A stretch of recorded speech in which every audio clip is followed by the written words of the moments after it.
সাধারণ গোসল করার পর নামাজ পড়ার জন্য আবার উজু করার প্রয়োজন আছে কিনা? অনেক লোক আছে দেখবেন গোসল করার পর আবার নতুন করে উজু করে, আছে না নাই? গোসল শেষ উনি আবার বিসমিল্লাহ পড়ে উজু শুরু করছে। এটা একটা নিষ্প্রয়োজনীয় কাজ, কোনো দরকারি কাজ না, বেদরকারি কাজ। আপনি যদি সুন্নাহ সম্মত গোসল করেন তাহলে গোসলের সাথে বাই ডিফল্ট উজু অটোমেটিক হয়ে যায়, আলাদা করে উজু করার আর দরকার। সুন্নাহ সম্মত গোসল কোনটা?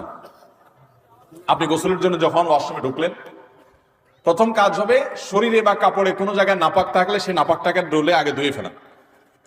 ভালো করে ডলে পরিষ্কার করে ফেলছেন, আলহামদুলিল্লাহ, প্রথম কাজ শেষ। এরপর দ্বিতীয় কাজ কি? এবার দুই হাতের কবজি ভালো করে ধুয়ে কুলি করেন, নাকে পানি দেন, মুখ ধোন 3 বার, হাতের কনুই পর্যন্ত 3 বার ধোন, দুনো হাত, মাথা মাসায় করেন। ওযুর সব কাজগুলো শেষ, শুধু একটা বাকি আছে, পা ধোয়া। পা ধোয়াটা থাকুক বাকি। এবার আপনি মাথায়, কাঁধে, শরীরে পানি ঢেলে গোসল করেন। ওয়াশরুম থেকে বের হওয়ার সময় 2 পা একেবারে ইয়া পর্যন্ত, টাকনু পর্যন্ত ধুয়ে এরপর আপনি বের হয়ে